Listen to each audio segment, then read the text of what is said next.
understanding the nature and properties of light and sound.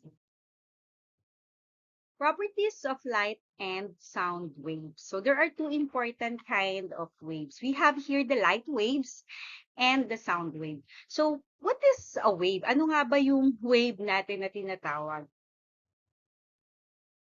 Okay, so we have here the type of waves. Meron daw tayong mechanical wave, seismic wave, and electromagnetic wave.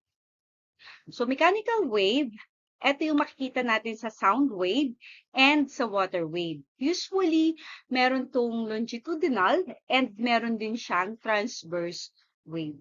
We also have here the seismic wave. So dito, sa seismic wave, meron tayong body wave and surface wave. So primary and secondary for the body and relay and loc for the surface. Electromagnetic wave naman, andito yung ating microwave, visible light, X-ray, radio wave, infrared, ultraviolet, and gamma ray. So these are the types of waves. So for the mechanical wave, ang kailangan daw dito ay may material medium. So kapag sinabi nating material medium, it's either solid, liquid, or gas. So ibig sabihin, ang mechanical wave magta-travel siya sa solid, liquid, or gas. And it cannot travel through vacuum or yung tinatawag natin na open space. So, transfer energy through the particle vibration. So, may mga particle vibration na nagtatransfer yung energy ng mechanical wave.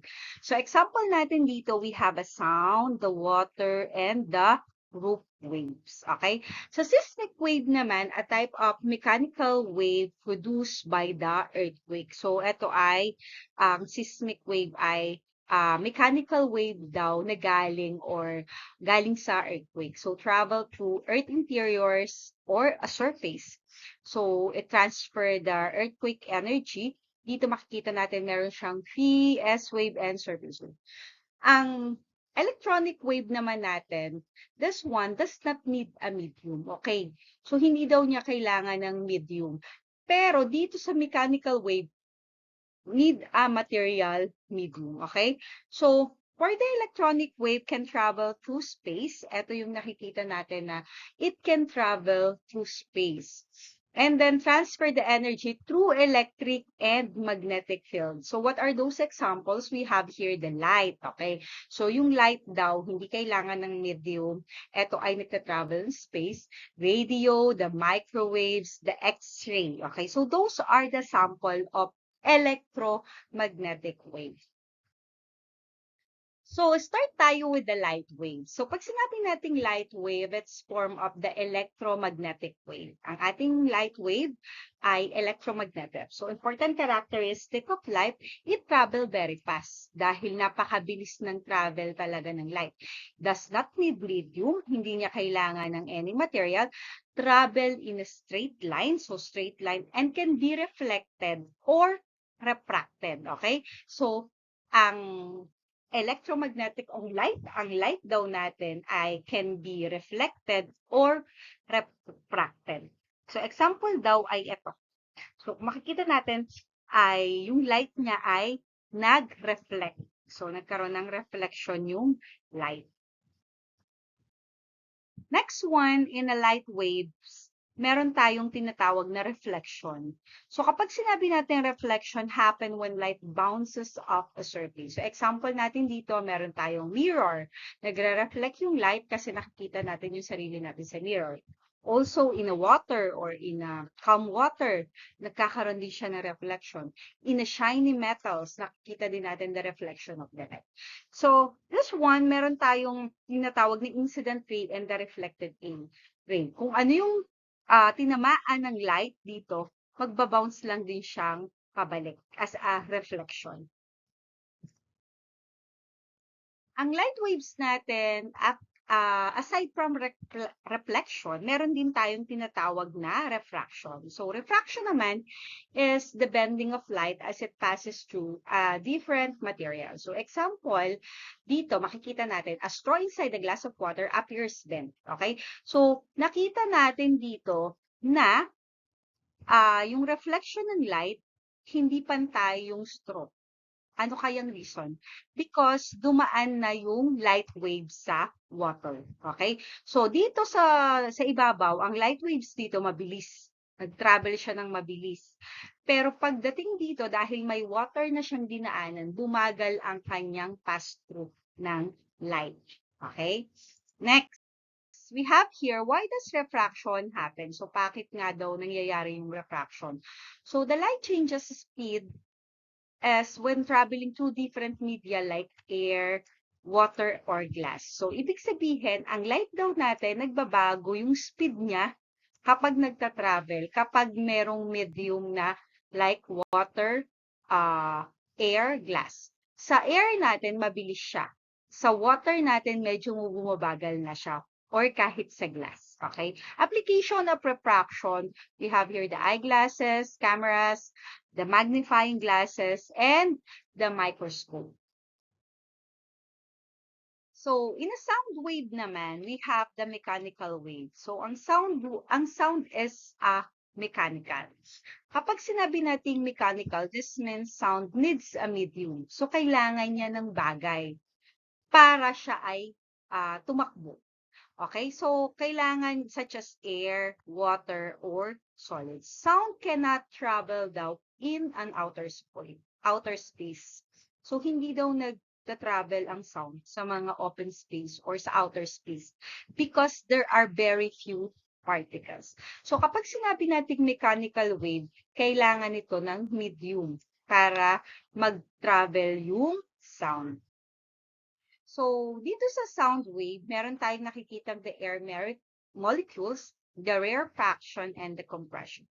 Ito yung tinatawag natin na wavelength. So, kapag sinabi nating wavelength, the distance between the two corresponding points of the sound wave, such as one compression to the next.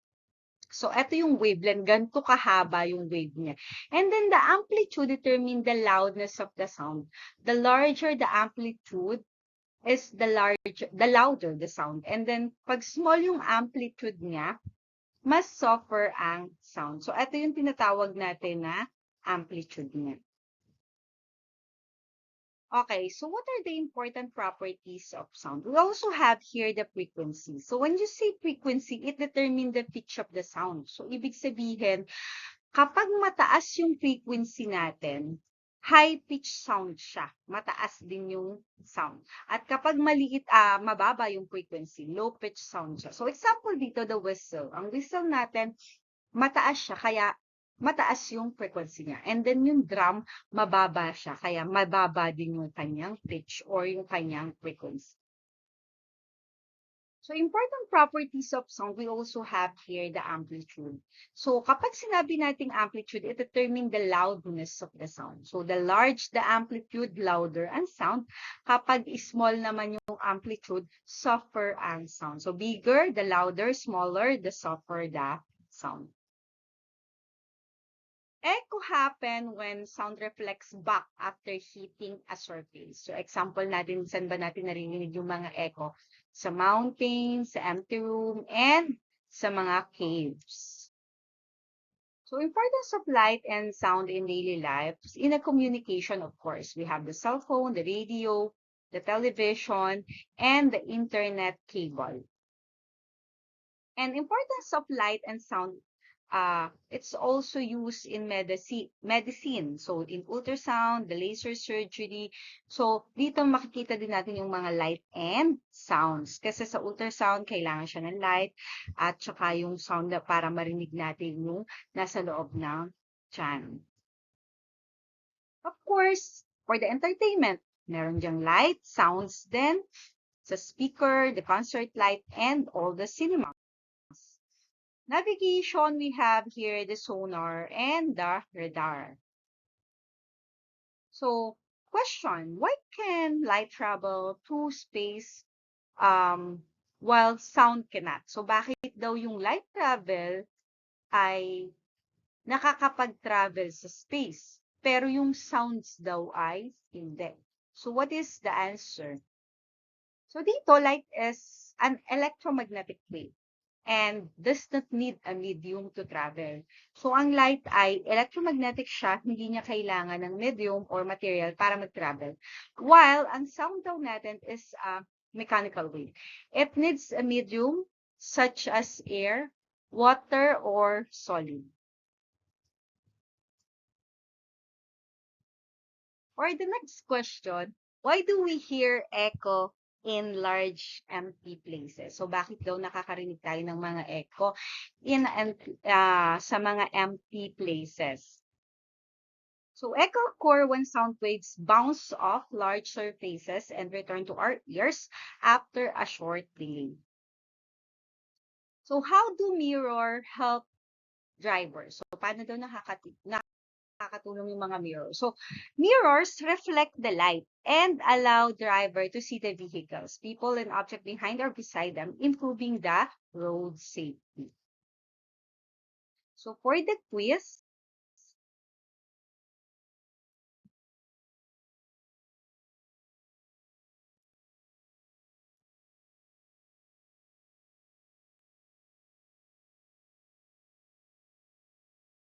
thank you for listening.